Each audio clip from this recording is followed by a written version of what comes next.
In this presentation, I am going to explain the difference between writing a summary versus writing a paraphrase.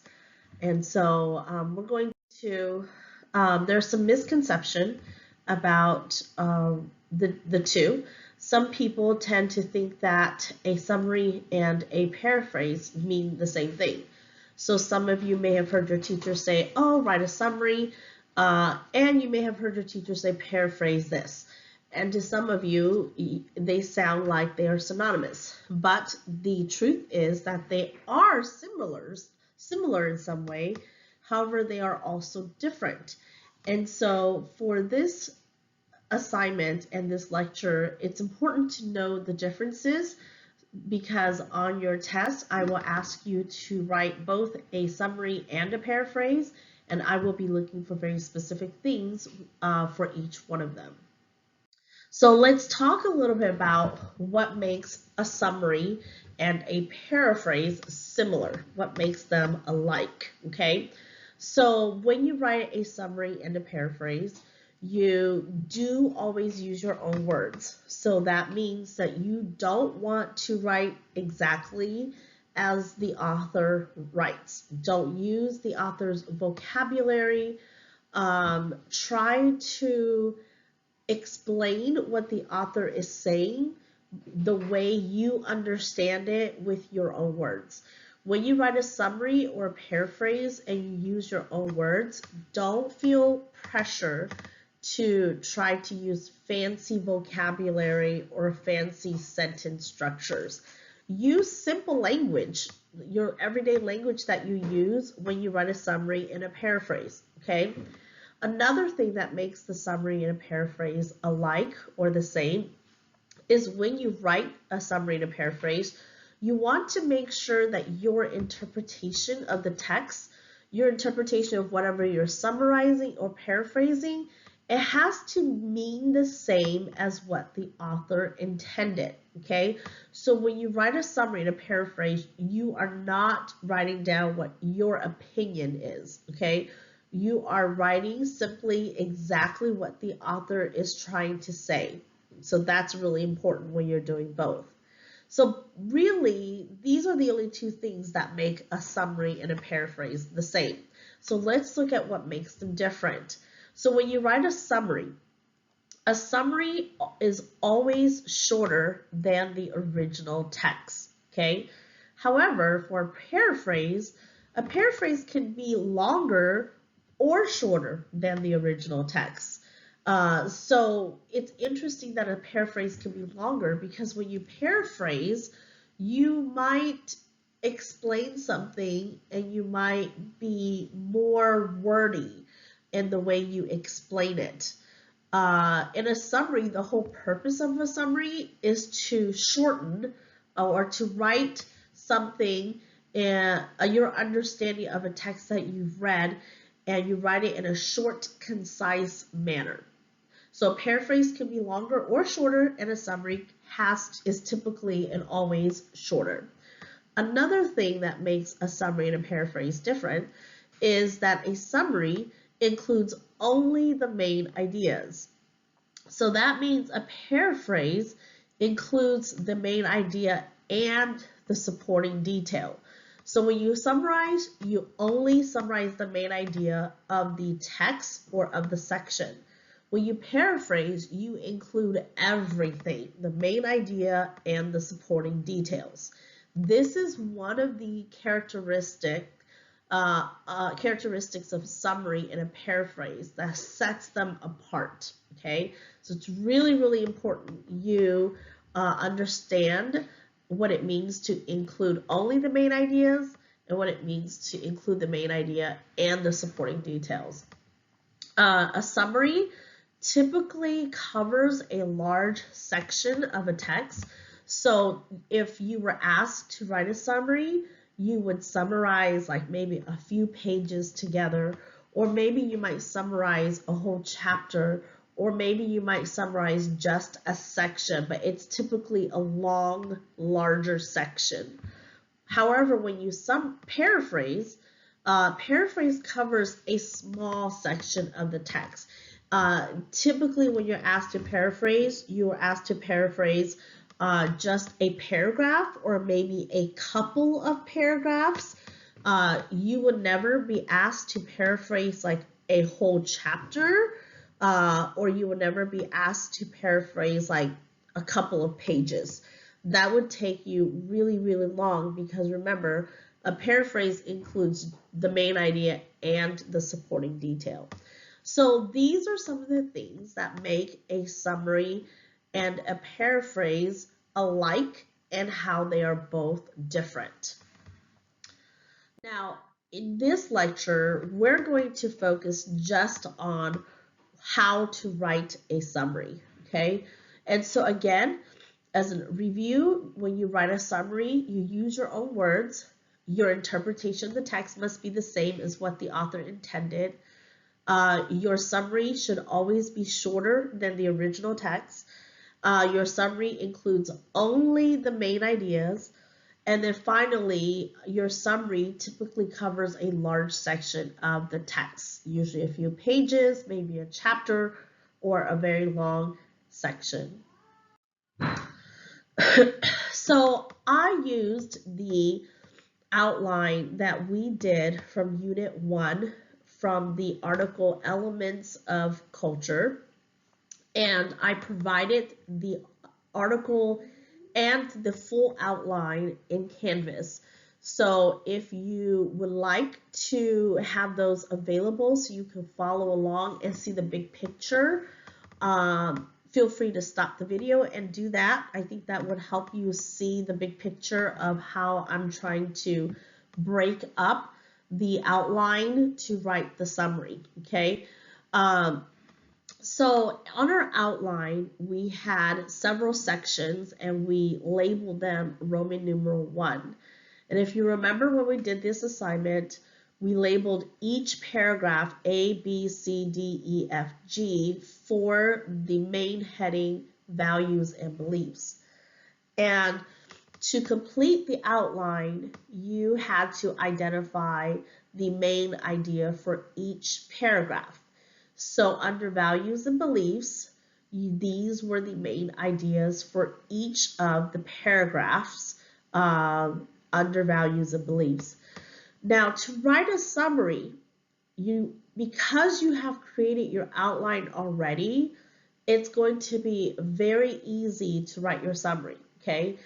Basically, you're going to take all of these main ideas and you are going to write a paragraph to summarize the whole entire section on values and beliefs. So what I'm doing is I'm going to break it up to you paragraph by paragraph and show you how I move from the outline to the summary. And then I'll show you how it looks like in a paragraph format. And I'll do another section for you so you'll see it again. Remember, when we write a summary has to be in my own words as the writer. So my first main idea is values and beliefs are the most important elements of culture.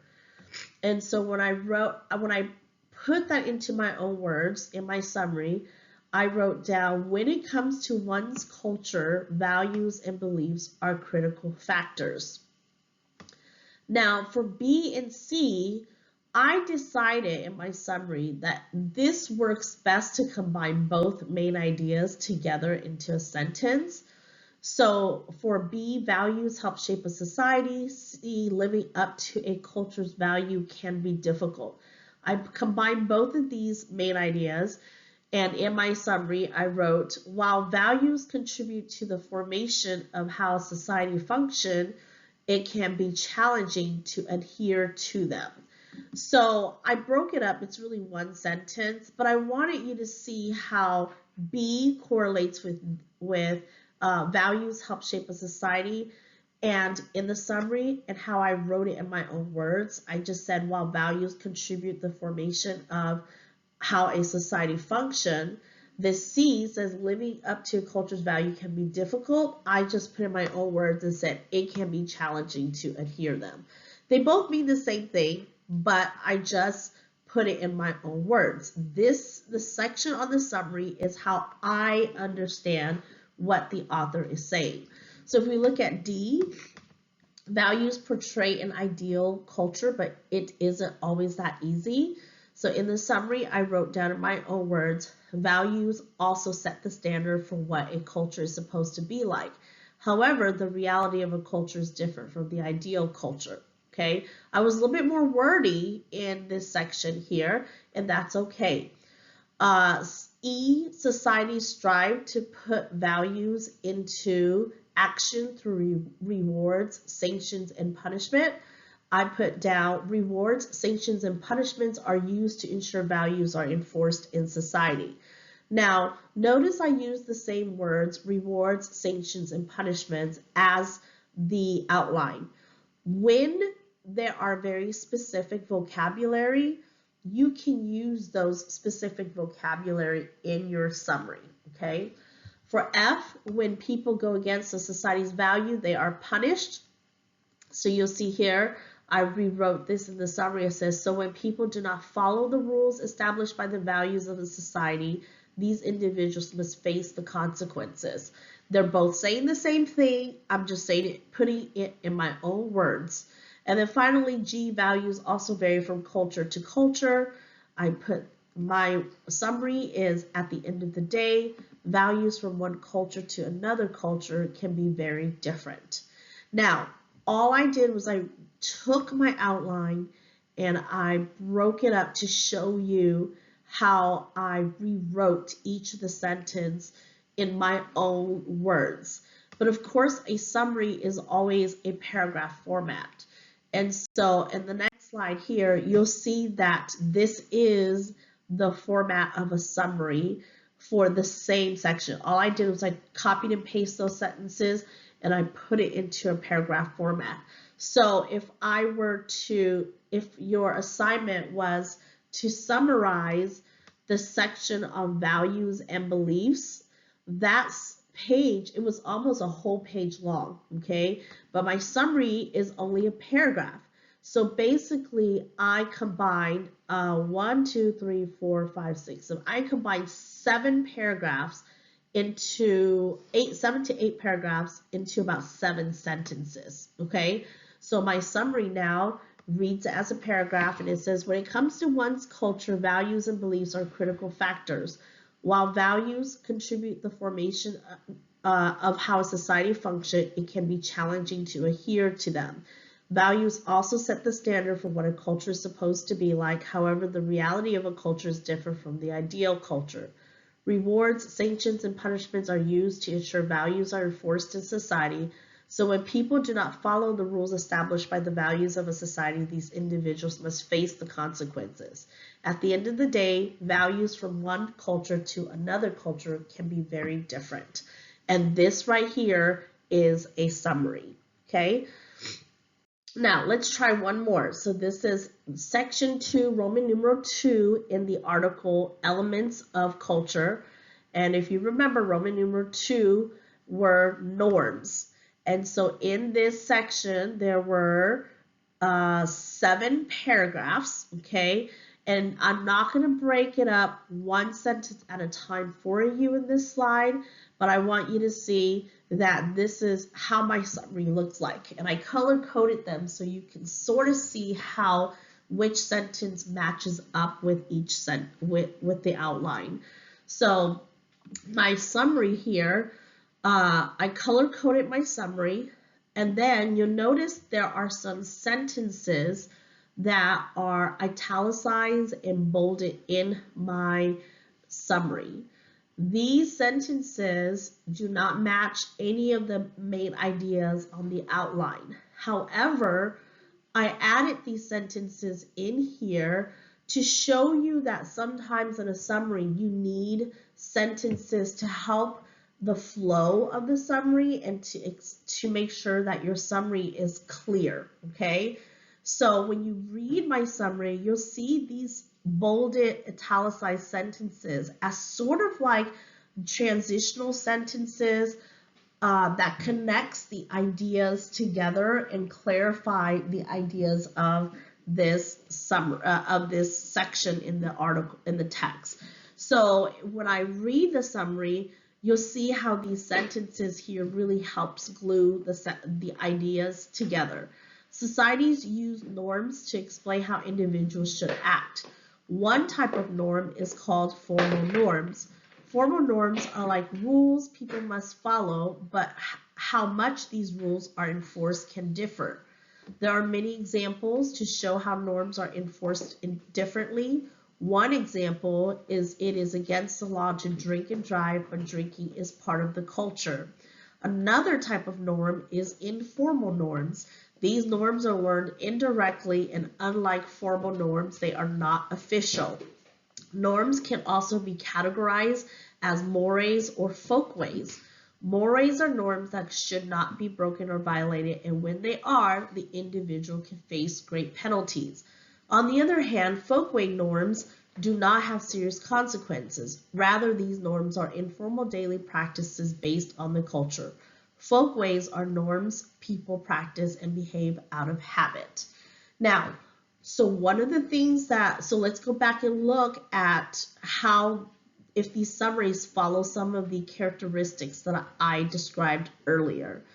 I used my own words, so you'll see that I did not use the same words as my outline, okay? My meaning and how I interpreted the text means the same as what the main ideas are in the outline, okay? And so I kept the meaning the same. I didn't interpret it differently where it fit my opinion about the topic. I used my own words, which is very, very important. And then I included all of the main ideas in my summary that I can find in my outline, okay? So it's really important that in your summary, if you have all the main ideas in your summary. So this is just another example of how my summary looks like for the whole section on norms from the article, okay? So again, when you write a summary, so very important, you use your own words. Your interpretation of the text must be the same as what the author intended. Remember that your summary should always be shorter than the original text. Include only the main ideas. Don't go into details. I don't need to know the details. And finally, a summary covers a large section of a text. It's usually a few pages and a chapter or a section. So when you prepare to work on your summary for the article Pursuit of Happiness, come back to look at these characteristics to make sure that you have that you are applying these to your summary.